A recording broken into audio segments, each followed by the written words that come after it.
21, 1991 తమిళనాడులోని శ్రీపెరంబుదూర్. రాత్రి 9 గంటలు. ఎన్నికల ప్రచారం కోసం మాజీ ప్రధాని రాజీవ్ గాంధీ అక్కడికి చేరుకున్నారు. ఆయనను చూసి పార్టీ అభిమానులు జేజేలు పలుకుతున్నారు. రాజీవ్ చిరునవ్వుతో వారికి అభివాదం చేస్తూ వేదికను చేరుకుంటుండగానే చెవులు పగిలిపోయే శబ్దం. ఏం జరిగిందో ఎవరికీ అర్థం కాని అయోమయం. చూస్తే తునాతునకలై పడి ఉన్న రాజీవ్ మృతదేహం. యావత్ దేశం దిగ్భ్రాంతి. హత్య ఎవరు చేశారు? నిందితులెవరు? రోజులు వారాలు గడుస్తున్నాయి. చిట్ట చివరికి పోలీసులు మిస్టరీని ఛేదించారు. హంతకులను పట్టుకున్నారు. హత్యకు రూపకల్పన చేసింది వారేనని నిర్ధారణకొచ్చారు. మహాయజ్ఞంలా సాగిన ఆ దర్యాప్తులో పోలీసులకు ఓ టెక్నాలజీ ఎంతగానో సాయపడింది. ఆ టెక్నాలజీ పేరు DNA ఫింగర్ ప్రింటింగ్. దాని రూపకర్తే డాక్టర్ లాల్జీ సింగ్.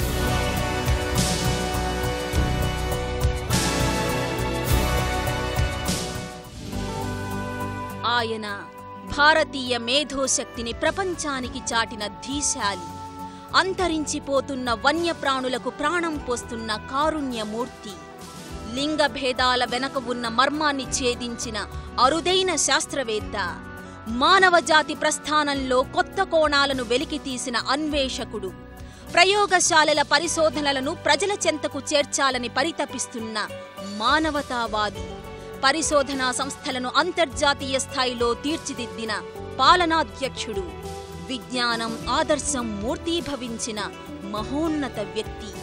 పల్లెవాకిట నుంచి శాస్త్ర ప్రపంచం అంచుల దాకా ఎదిగిన నిర్విరామ కృషీవలుడు. ఆయనే CCMB director doctor Lalji Singh. పరాయి పాలన నుంచి విముక్తి సాధించిన దేశం అప్పుడప్పుడే స్వావలంబన దిశగా అడుగులు వేస్తున్న రోజులవి. అనేక కుగ్రామాలు ఇంకా రోడ్లకు కూడా నోచుకోలేని పరిస్థితి. అలాంటి మారుమూల కుగ్రామాల్లో ఉత్తరప్రదేశ్లోని కల్వారీ ఒకటి. ఆ గ్రామంలోని విద్యార్థులు చదువుకోవడానికి సమీపంలోని చిన్న పట్టణానికి రోజూ నడిచి వెళ్లేవారు. రాను పోను 12 కిలోమీటర్లు. దారిలో కొండలు, గుట్టలు, చెట్లు, చేమలు, పచ్చటి పొలాలు, రంగురంగుల సీతాకోక చిలుకలు. కాని ఒక విద్యార్థికి మాత్రం ఇవేవీ ఆసక్తిని కలిగించేవి కావు. చెంగు చెంగున ఎగురుతూ వెళ్లే కప్పలు అతన్ని అమితంగా ఆకర్షించేవి. ఒకరోజు ఒక కప్పను ఇంటికి తీసుకొచ్చి కోసి చూశాడు. ఒక్కో తరగతి పైకి వెళ్తున్న కొద్దీ జీవ ప్రపంచం పట్ల ఆ విద్యార్థిలో ఆసక్తి కూడా పెరుగుతూ వచ్చింది. ఆ ఆసక్తే ఆ కుగ్రామంలోని అనామక విద్యార్థిని నేడు యావత్ ప్రపంచం గుర్తించే జీవశాస్త్రవేత్తగా మలిచింది.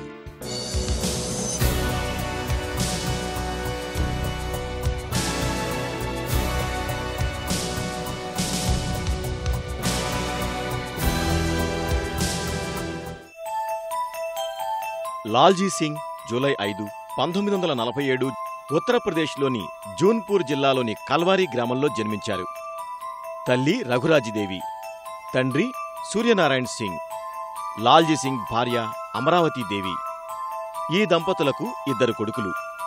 పెద్ద కొడుకు అభిషేక్ సింగ్ హైదరాబాద్ ISBలో, చిన్న కొడుకు ప్రవీణ్ కుమార్ సింగ్ లండన్లో గ్లాక్సో ఔషధ కంపెనీలో పనిచేస్తున్నారు. లాల్జీ సింగ్ ఒక మధ్యతరగతి కుటుంబంలో జన్మించాడు. తల్లి సాధారణ గృహిణి. తండ్రి 8వ తరగతి మాత్రమే చదువుకున్నాడు. కాని ఇద్దరికీ చదువు విలువ తెలుసు.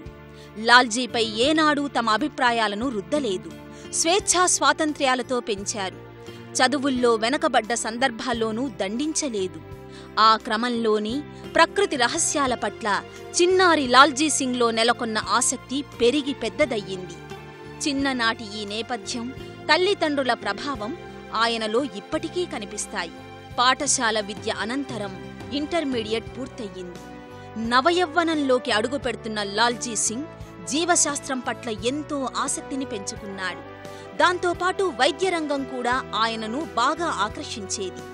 మారుమూల గ్రామంలో పుట్టి పెరిగాడు కాబట్టి వైద్య సౌకర్యాలు లేక అక్కడి ప్రజలు ఎటువంటి సమస్యలు ఎదుర్కొంటారో లాల్జీకి తెలుసు. డాక్టర్ అయితే ఎంతో సేవ చేయవచ్చు కదా అని ఆలోచన.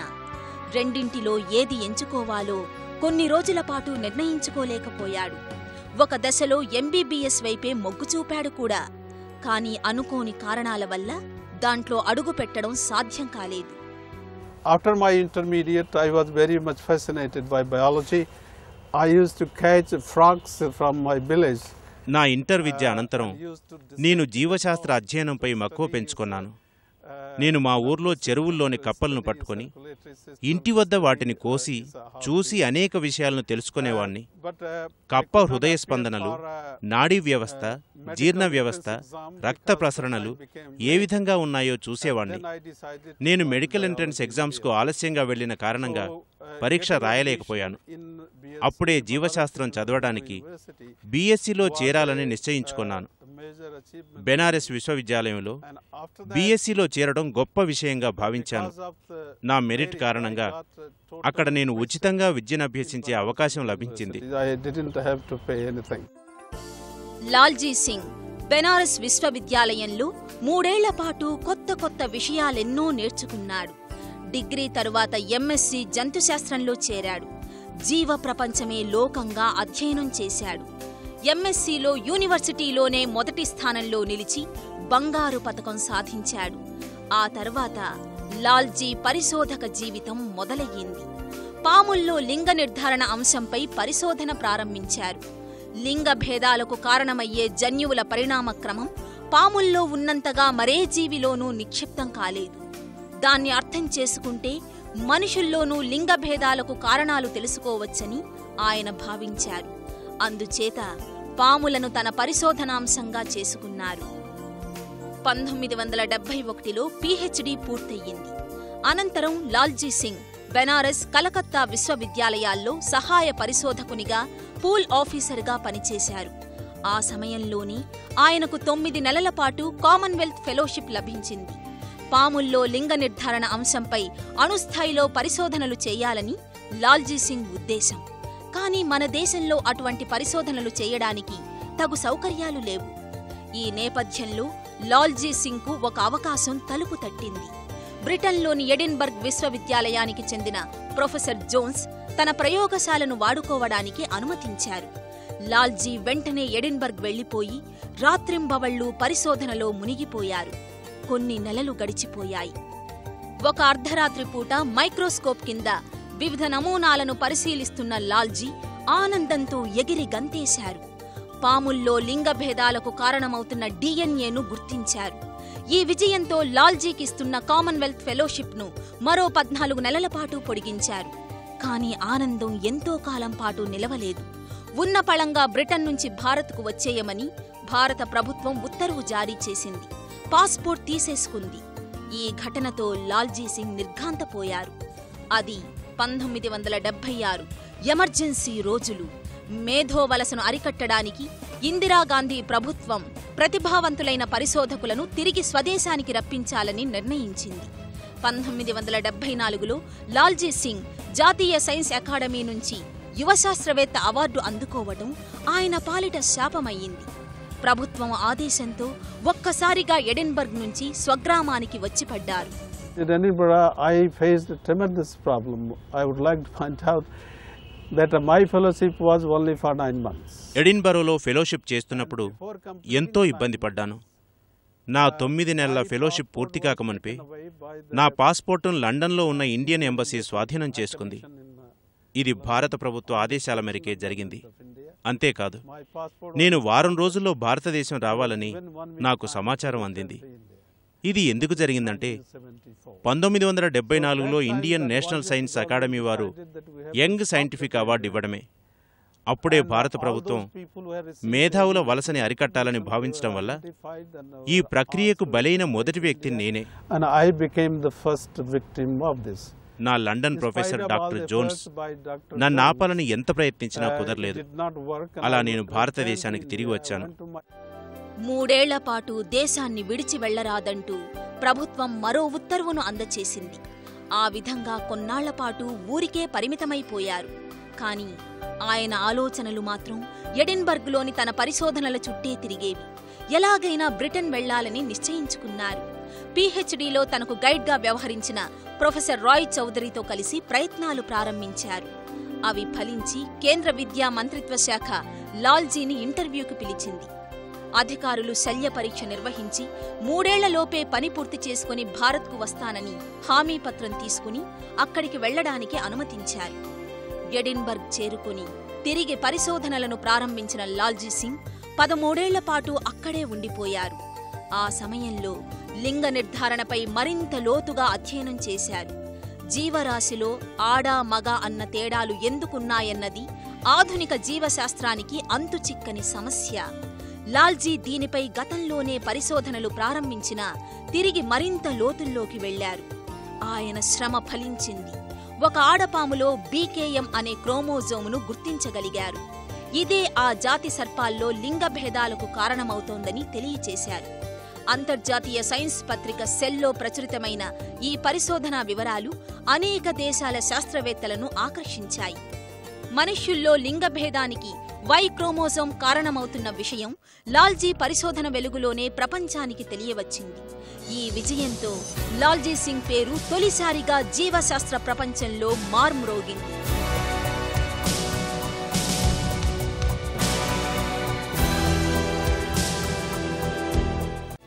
బ్రిటన్లో ఉన్న స్వదేశంలో సైన్స్ టెక్నాలజీ రంగాల్లో జరుగుతున్న పరిణామాలను లాల్జీ సింగ్ ఎప్పటికప్పుడు తెలుసుకునేవారు. ఈ నేపథ్యంలోనే centre for cellular and molecular biology వ్యవస్థాపక డైరెక్టర్ పిఎం భార్గవ నుంచి లాల్జీకి ఆహ్వానం అందింది. సీసీఎంబీలో నెలకొన్న పని వాతావరణాన్ని, భార్గవ వ్యక్తిత్వాన్ని పరిశీలించిన లాల్జీ సింగ్ మరో ఆలోచన లేకుండా ఆ ఆహ్వానాన్ని అంగీకరించారు. సైన్స్ ప్రపంచంలో మాతృదేశపు కీర్తి ప్రతిష్టలను పెంచడానికి తనకు ఇదో మంచి అవకాశమని భావించారు. 1987 లాల్జీ సింగ్ హైదరాబాద్లో అడుగుపెట్టారు. సీసీఎంబీలో సీనియర్ సైంటిస్టుగా చేరారు. అక్కడి నుంచి ఆయన జీవితంలో ఒక కొత్త అధ్యాయం మొదలయ్యింది.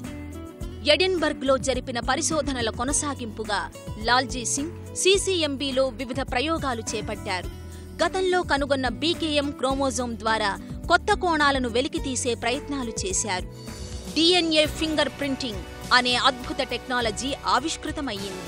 ఈ టెక్నాలజీని అలెక్ జాఫ్రీ అనే శాస్త్రవేత్త 1984లోనే ప్రతిపాదించారు. దానికి లాల్జీ సింగ్ కొత్త కోణాలను అందించారు. డిఎన్ఏను విశ్లేషించడం ద్వారా వ్యక్తుల మధ్య ఉన్న తేడాలను, పోలికలను గుర్తించడానికి ఈ సాంకేతిక పరిజ్ఞానం ఎంతో ఉపయోగపడుతోంది. రక్తం, లాలాజలం, వీర్యం వంటి జీవద్రవ్యాల నుంచే కాక వాడిన టూత్ బ్రష్, రేజర్ వంటి వస్తువుల నుంచి కూడా డిఎన్ఏను సేకరించవచ్చు. ఈ టెక్నాలజీని ఏ జీవిపైనైనా వినియోగించవచ్చు. ఫోరెన్సిక్ దర్యాప్తుల్లో, పితృత్వ పరీక్షల్లో ఈ టెక్నాలజీ ఒక వరంగా రూపుదాల్చింది. డిఎన్ఏ ఫింగర్ ప్రింటింగ్ ఫలితాలను సాక్ష్యాధారాలుగా కేరళ హైకోర్టు తొలిసారిగా పరిగణించింది. ఆ తరువాత కాలంలో అనేక కేసుల్లో ఈ టెక్నాలజీ సాయంతో మిస్టరీలు విడివడ్డాయి. ఇప్పటి వరకు దాదాపు 500 కేసుల్లో డిఎన్ఏ ఫింగర్ ప్రింటింగ్ ఉపయోగపడింది. And in 1987 I joined this institution, Center for Cellular and Molecular Biology. నేను 1987లో సీసీఎంబీలో చేరాను. 1988లో మేము డీఆక్సిరైబో న్యూక్లిక్ యాసిడ్ ఫింగర్ ప్రింటింగ్ విధానాన్ని, అంటే డిఎన్ఏ పద్ధతిని అభివృద్ధి చేశాం. దీంతో డిఎన్ఏ ఫింగర్ ప్రింటింగ్ను సొంతంగా కనుగొన్న 3వ దేశంగా భారత్ ప్రపంచంలో అవతరించింది. కేవలం డిఎన్ఏను కనుక్కోవడమే కాదు, దాని అభివృద్ధి, తద్వారా కలిగే ప్రయోజనాలను తెలియజేశాను. And it was in 1991 the first evidence of DNA fingerprinting was accepted in the court of law in a paternity dispute in Tellicherry. ఫలితంగా దేశంలో మొదటిసారి 1991లో కేరళ న్యాయస్థానం ఫింగర్ ప్రింట్స్ సాక్ష్యం ఆధారంగా తీర్పును వెలువరించింది. అప్పటి నుండి కోర్టుల్లో 100 కేసులు ఫింగర్ ప్రింట్స్ సహాయంతో పరిష్కారం అవుతున్నాయి. After that, several hundred cases of DNA fingerprinting have been solved by evidence which I provided based on DNA. CCMB became synonymous with the DNA fingerprinting technology. Finger printing ఆవిష్కరణ అనంతరం CCMB సంస్థ finger ప్రింటింగ్కు పర్యాయపదంగా మారింది. Assassination of our late Prime Minister Rajiv Gandhi, Nana Sahania Tandoor murder case, ప్రత్యేకించి సంచలనం రేకెత్తించిన రాజీవ్ గాంధీ, నైనా సాహ్ని కేసులను కోర్టులు నేనిచ్చిన DNA ఫింగర్ ప్రింటింగ్ నివేదిక ఆధారంగా పరిష్కరించారు. ఆయన ప్రయత్నాల ఫలితంగానే కేంద్ర ప్రభుత్వం 1995లో DNA finger printing and diagnostics అనే పేరుతో హైదరాబాద్లో ఒక ప్రత్యేక పరిశోధన కేంద్రాన్ని నిర్మించింది. దీని నిర్వహణ బాధ్యతలను కూడా లాల్జీ సింగ్కే అప్పగించింది. ఆయన సారథ్యంలో జరిగిన అపారమైన కృషి వల్ల నేడు భారత్ DNA పరిశోధనల్లో అగ్రగామి దేశంగా గుర్తింపు పొందింది. 1998 లాల్జీ సింగ్ జీవితంలో మరో కొత్త అధ్యాయం. CCMB డైరెక్టర్గా పదవీ బాధ్యతలు స్వీకరించారు. కేవలం 11 ఏళ్ల వ్యవధిలో ఒక సాధారణ ఉద్యోగి నుంచి అధినేత స్థాయికి ఎదిగారు. ఆయన సారథ్యంలో CCMB జీవశాస్త్ర రంగంలో సంచలనాలు సృష్టించింది. ప్రపంచంలోనే అత్యున్నత పరిశోధనా సంస్థల్లో ఒకటిగా రూపుదాల్చింది. టెక్నాలజీ పరంగా వస్తున్న మార్పులకు అనుగుణంగా CCMBని ఎప్పటికప్పుడు లాల్జీ సింగ్ కొత్త పుంతలు తొక్కించారు. Bioinformatics, genome analysis, structural genomics, functional genomics, stem cells research వంటి అత్యాధునిక రంగాల్లోకి CCMB శ్రేణులను తన వెంట తీసుకెళ్లారు. In CCMB, you will see the most of our facilities are centralized facilities. CCMBలో మొత్తం వసతులు కేంద్రీకృతమై ఉన్నాయి. జీవశాస్త్రానికి సంబంధించిన ప్రతి అంశంలో అనుభవం గడించిన సిబ్బంది ఉన్నారు. CCMBలో అన్ని విభాగాలపై శ్రద్ధ పెట్టడం నా బలహీనతని CSIR మాజీ డైరెక్టర్ డాక్టర్ రఘునాథ మషేల్కర్ ఓ సందర్భంలో అన్నారు. ఏదో 1-2 అంశాలపై దృష్టి సారిస్తే మంచిదన్నారు. So I have created facilities every field of biology. We also get people from physics background, mathematics background, chemistry background. కానీ నేను వివిధ రంగాల్లో నిష్ణాతులైన శోధకులను ఏర్పాటు చేసుకున్నాను. గణితం, భౌతిక శాస్త్రం, రసాయన శాస్త్రం, జీవశాస్త్రాలపై శోధనలు చేస్తున్న అద్భుత వ్యక్తులు ఈ క్యాంపస్లో ఉన్నారు. అసలు CCMB కార్యాలయానికి సెలవంటూ ఉండదు. 365 రోజులు కార్యాలయం తెరిచే ఉంటుంది. ఎప్పుడూ ఎవరో ఒకరు ల్యాబులో పనిచేస్తూనే ఉంటారు. సాంకేతికంగా యంత్రాలను మరమ్మతు చేసే సిబ్బంది కూడా అన్ని వేళలా అందుబాటులో ఉంటారు. ఈ విధంగా CCMBని బలోపేతం చేశాను. ప్రపంచంలో నిరంతరం అభిరుచి ఉన్న శాస్త్రవేత్తలకు అన్ని వేళలా అందుబాటులో ఉన్న సంస్థ CCMBయే.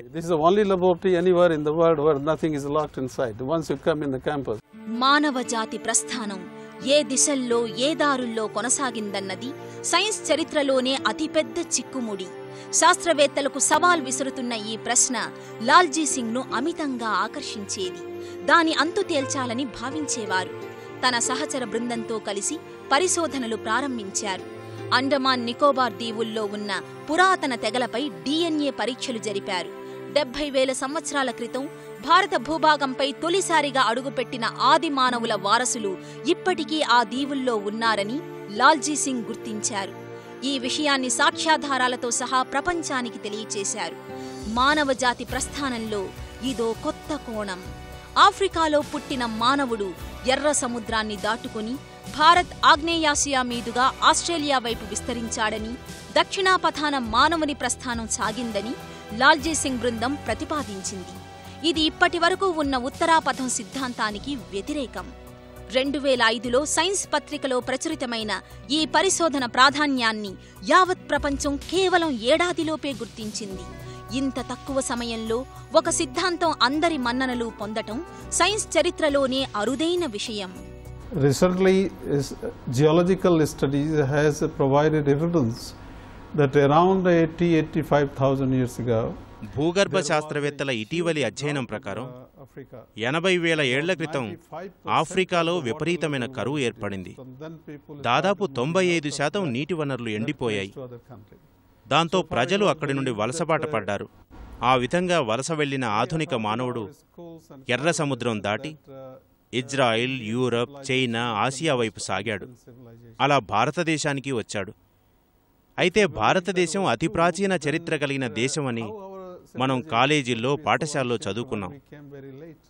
అయితే ఆధునిక మానవుడు ఆఫ్రికా నుండి భారతదేశం వచ్చిన దరిమిలా భారతదేశ నాగరికత అతి ప్రాచీనమైనది ఎలా అవుతుందని మీమాంసతో పరిశోధనను ప్రారంభించి అండమాన్ నికోబార్ ప్రజలపై పరిశోధనలను ప్రారంభించాం.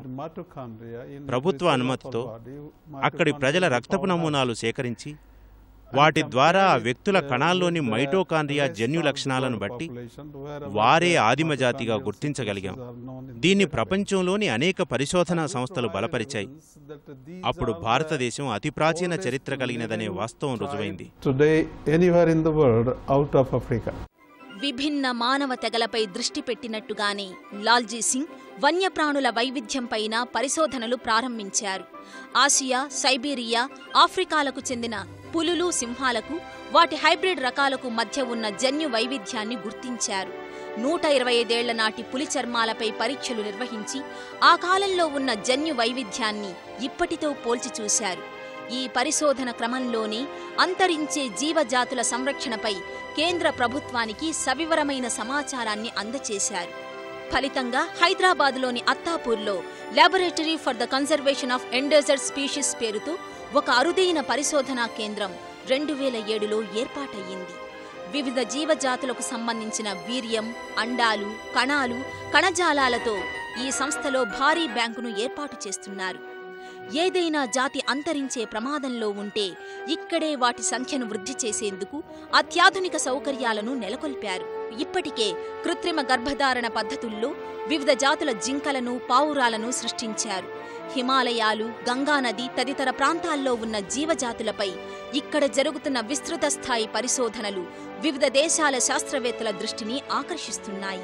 What we have built here, there are cases and the walk areas where these animals like lions, tigers, leopards, non-human primates. ఇక్కడ లాకోన్స్లో పులులు, సింహాలు, జింకలు, పక్షులు, కొన్ని ప్రత్యేక జాతి జంతువులు ఉంచటానికి వాటికి ఆవాసాలు ఏర్పాటు చేశాం. మేము వాటికి మత్తు ఇచ్చి వాటి నుండి కణజాలాలను తీసి జాగ్రత్త పరుస్తాం. వాటిని కృత్రిమంగా ఫలదీకరణ చెందించి అభివృద్ధి చేస్తాం. ఈ ప్రక్రియ ద్వారా నేను ఇంతకుముందు కృత్రిమంగా మచ్చల జింకను ప్రత్యుత్పత్తి చేశాం.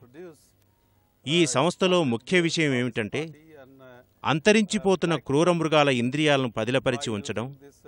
కృత్రిమంగా జంతు ప్రత్యుత్పత్తి కోసం ఏర్పాటు చేసిన ఇలాంటి లాకోన్స్ సంస్థ ప్రపంచంలో ఏదీ లేదు. సౌకర్యాల పరంగానే కాదు, సౌందర్య ప్రమాణాల పరంగానూ దీన్ని లాల్జీ సింగ్ అద్భుతంగా నిర్మింపచేశారు. దేశంలోని అతి సుందరమైన పరిశోధనా సంస్థల్లో ఒకటిగా లాకోన్స్ నీరాజనాలందుకుంటోంది.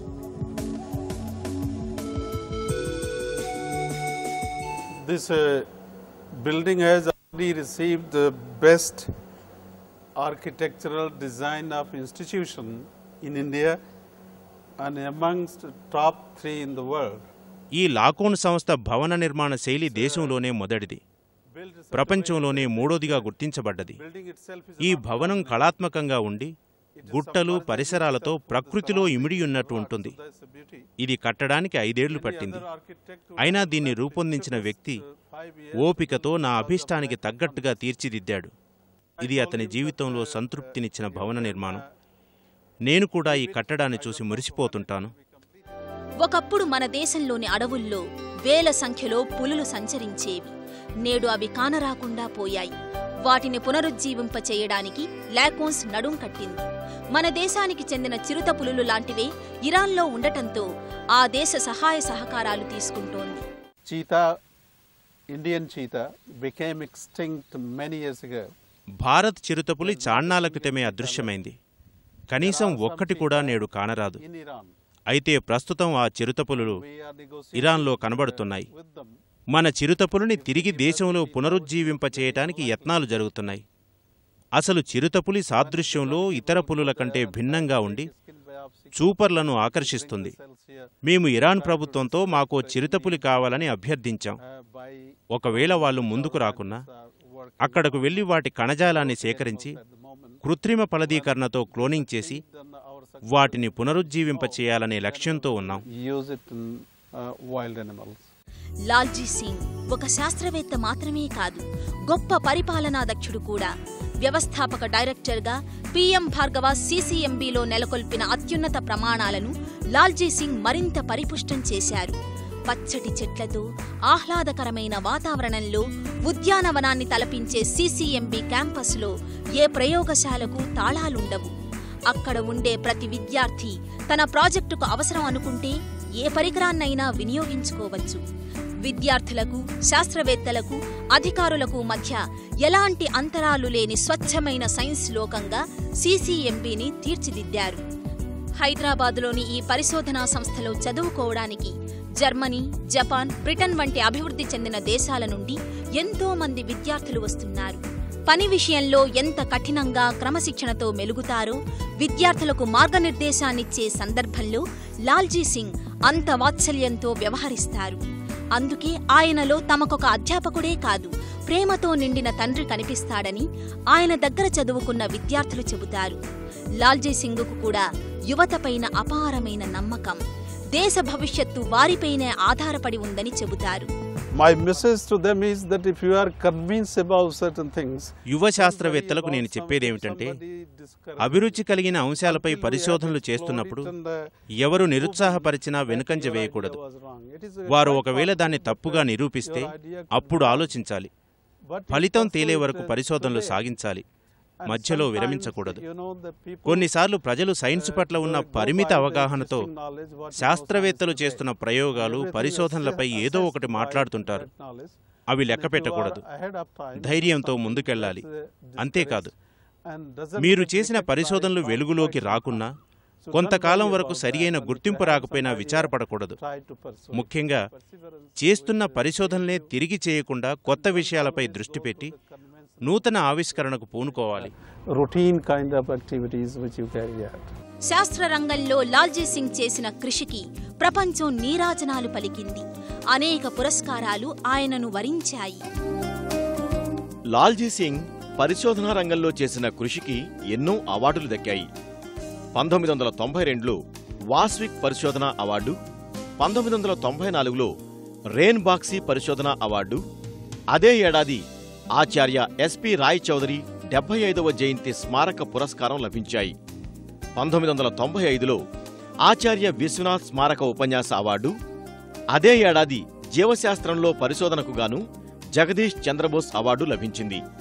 1996లో హోల్డెన్ స్మారక పథకం, 1998లో ఎల్లాప్రగడ సుబ్బారావు స్మారక ఉపన్యాస పథకం వీరికి దక్కాయి.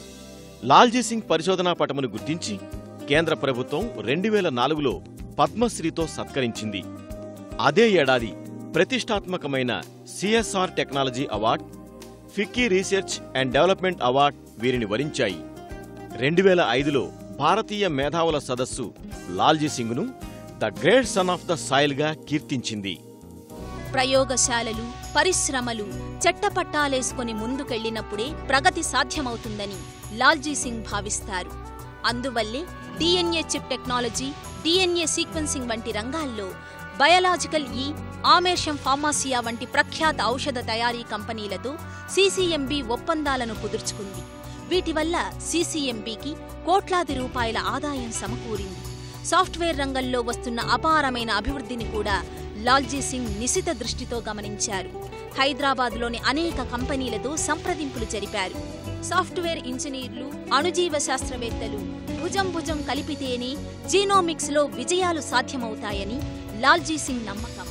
అందువల్లే DNA సీక్వెన్స్ డేటాబేస్ తయారీలో CCMB సాఫ్ట్వేర్ కంపెనీలతో కలిసి నడిచింది. CCMB విస్తరణ దీనికే పరిమితం కాలేదు. అది నిరంతరం కొనసాగే ప్రక్రియ. కొత్త కొత్త రంగాలకు CCMB పరిధిని విస్తరించాలని లాల్జీ సింగ్ నిరంతరం తపిస్తుంటారు. CCMB was not having the activity on human diseases like CCMBలో మానవ రోగాలపై పరిశోధనల కోసం ప్రత్యేక విభాగం ఏదీ లేదు. అయితే ఎయిడ్స్, HIV, మలేరియా, TB వంటి వ్యాధులపై పరిశోధనలు అవసరమని, దానికో ప్రత్యేక విభాగం అవసరమని ప్రభుత్వానికి విజ్ఞప్తి చేశాం. Council for scientific and industrial research మరియు department of science and technology మా విజ్ఞప్తిని మన్నించి మానవ వ్యాధుల పరిశోధనలకు గాను బయోలాజికల్ కంపెన్మెంట్ లెవెల్ 4 కోసం 100 కోట్ల రూపాయలను విడుదల చేసింది. ఇది హైదరాబాద్కు 50 కిలోమీటర్ల దూరంలో ఏర్పాటు కాబోతుంది. నిరంతరం అంటురోగాలపై అక్కడ పరిశోధనలు జరిగే అవకాశం ఉంది. ప్రస్తుతం ఈ రోగాలపై శాస్త్రవేత్తలు పరిశోధనలో నిమగ్నమై ఉన్నారు. ప్రయోగశాలల్లో అత్యున్నత సాంకేతిక పరిజ్ఞానం, మారుమూల గ్రామాల్లో కనీస సౌకర్యాలు లేని నిరుపేద ప్రజానీకం. ఈ అంతరాన్ని ఎలా తొలగించాలో ఆలోచిస్తూ లాల్జీ సింగ్ నిద్రలేని రాత్రులెన్నింటినూ గడిపారు.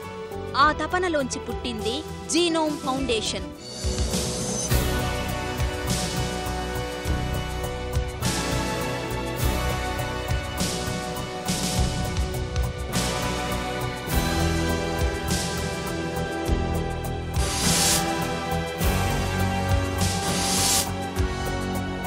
జన్యుపరమైన వ్యాధులతో తరతరాలుగా అవిటితనానికి, క్యాన్సర్ వంటి భయంకర వ్యాధులకు బలై జీవితాలను కోల్పోతున్న అభాగ్యులకు ఈ సంస్థ ఆపన్న హస్తాన్ని అందిస్తుంది.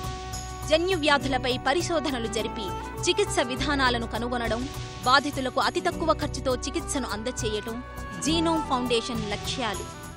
Human personal medicine or individualised medicine, మానవుల వ్యక్తిగత వ్యాధి చికిత్సా విధానం జీనోమ్ పూర్తి క్రమానుగత పరిణామ ఫలితమే. మానవుల శరీర తత్వాలు వేరువేరుగా ఉంటాయి. ఔషధాలు మానవ శరీరాలపై పనిచేయడం అనేది ఆ వ్యక్తి శరీరే జన్యుధర్మంపై ఆధారపడి ఉంటుంది. అందుబాటులో ఉన్న ఉత్తమ సాంకేతిక అంశాలతో జన్యు లక్షణాల గుర్తింపు సాధ్యమవుతుంది. ఆ విధంగా మానవ వ్యక్తిగత చికిత్స సాధ్యమవుతుంది. మానవుడి జన్యు లక్షణాలతో వారిని రోగగ్రస్తులుగా చేసే కారకాలను తెలుసుకోవచ్చు. ఏ రోగాలు ఎలాంటి జన్యు లక్షణాలు కలవారికి వస్తాయి, వాటికి ఎలాంటి ఔషధాలు, చికిత్స అవసరమనే విషయాలు తెలుస్తాయి. రాబోయే రోజుల్లో ఖచ్చితంగా డాక్టర్లు రోగులకు వారి జన్యు లక్షణాలను బట్టి చికిత్స నిర్వహిస్తారు. భారతదేశంలో జన్యు వ్యాధులను సంపూర్ణంగా రూపుమాపి లక్షలాది అభాగ్యుల జీవితాల్లో వెలుగులు నింపాలన్నదే లాల్జీ సింగ్ చిరకాల స్వప్నం. దీనికోసం దేశంలోని ప్రతి రాష్ట్రంలో, ప్రతి జిల్లాలో జీనోమ్ ఫౌండేషన్ శాఖలను ఏర్పాటు చేసే దిశగా ఆయన ప్రయత్నాలు ప్రారంభించారు. దీనికి తొలి అడుగుగా తనకు జన్మనిచ్చిన గ్రామాన్నే ఎంచుకున్నారు లాల్జీ సింగ్. జన్మభూమితో ఆయన అనుబంధం అనిర్వచనీయమైనది. My linkages with the village I come from, because I owe to my village people. నేను ఇప్పటికీ నా పుట్టిన ఊరును మర్చిపోలేను. ఆ కుగ్రామంలో నాకు ఆ రోజుల్లో వెలితిగా ఉన్న అన్ని వసతులను ఇప్పటి తరానికి కల్పిస్తానని గ్రామస్తులకు మాటిచ్చాను. మా నాన్నగారు అక్కడో కాలేజీ ఏర్పాటు చేశారు. మాది ఉమ్మడి కుటుంబం. మా సోదరులు కాలేజీ నిర్వహణను చూసుకుంటున్నారు. బాలికల కోసం ప్రత్యేకంగా డిగ్రీ కాలేజీని కూడా ఏర్పాటు చేశాం. నేను వాటి నిర్వహణలో చురుగ్గా పాల్గొంటాను. అక్కడే మొదటి గ్రామీణ జీనోమ్ కేంద్రాన్ని స్థాపించాం. నేను 3 నెలలకోసారి లేదా 6 నెలలకోసారి 3-4 సార్లు అక్కడికి వెళ్తాను. నాకు నగరంలో ఇల్లున్నా నేను మా ఊళ్ళో కాలుష్యానికి దూరంగా ప్రశాంత వాతావరణంలో ఉండటానికి ఎక్కువగా ఇష్టపడతాను. అలా ఇప్పటికీ నా ఊరుతో సంబంధాలు కొనసాగిస్తూనే ఉన్నాను. శాస్త్ర పరిశోధనల్లో దశాబ్దాలు గడిపిన లాల్జీ సింగ్లో సత్యాన్వేషణ ఆరని జ్వాలలా రగులుతూనే ఉంది. భారతదేశాన్ని అభివృద్ధి చెందిన దేశాల సరసన నిలపాలన్న ఆకాంక్ష ఆయనలో నిత్యం ప్రజ్వలిస్తూనే ఉంటుంది. ఆయన కలలు వీటి చుట్టూ తిరుగుతుంటాయి. ప్రకృతిని ప్రేమించే లాల్జీ సింగ్కు అరణ్యాల్లో విహరించటమంటే ఎంతో ఆసక్తి. ఆయన ప్రధాన అభిరుచి తోటపని, అనురక్తి నిరంతర పరిశోధన. ప్రసిద్ధ గాయకులు లతా మంగేష్కర్, ముఖేష్ పాటలు వింటూ ఆనందిస్తారు. డిఎన్ఏ సాంకేతిక చిత్రాన్ని ఆవిష్కరించిన ఇంగ్లాండ్ శాస్త్రవేత్తలు వాట్సన్, క్రిక్లను స్ఫూర్తి ప్రదాతలుగా భావిస్తారు. ప్రపంచానికే శాంతిమంత్రం ప్రబోధించిన మహాత్మా గాంధీని ఆదర్శమూర్తిగా తలుస్తారు. శాస్త్ర సాంకేతిక రంగాల అభివృద్ధికి ఎంతో కృషి చేసిన రాజీవ్ గాంధీ ఆయన అభిమాన నేత. అత్యున్నత శిఖరాలు అందుకున్న లాల్జీ సింగ్ జీవితంలో ఏమాత్రం విశ్రమించటం లేదు. 61 వయస్సులోనూ 25 నాటి చురుకుదనం ఆయనలో కనిపిస్తుంది. యువ పరిశోధకులు కూడా ఆశ్చర్యపోయే రీతిలో నిర్విరామ కృషిలో నిమగ్నమై ఉంటారు. నిత్యం సెమినార్లు, చర్చలు, సమావేశాలు, అధ్యయనాలు, సుదూర ప్రాంత పర్యటనలు, పరిశోధనలు, ప్రయోగాలు, సిద్ధాంత రచనలు. ఈ విధంగా ఆయన జీవితంలోని ప్రతిరోజూ గడిచిపోతుంది. అయినా మోములో అలసిన ఛాయలు కనిపించవు. ప్రకృతి రహస్యాలు ఛేదించే నిత్య విద్యార్థిలాగా పనిలో మునిగి తేలుతూనే ఉంటారు. తన చుట్టూ ఉన్న వారిలో నిత్య స్ఫూర్తిని రగిలిస్తూ ఉంటారు. పరిశోధక విద్యార్థులకు, శాస్త్రవేత్తలకు ఆయన గైడ్ మాత్రమే కాదు, నిరుపమానమైన వ్యక్తిత్వంతో ఎన్నెన్నో విషయాలను నేర్పే దిశానిర్దేశకుడు. ఆయన జీవితం భారతీయ శాస్త్ర రంగంలో ఒక సముజ్వల అధ్యాయం.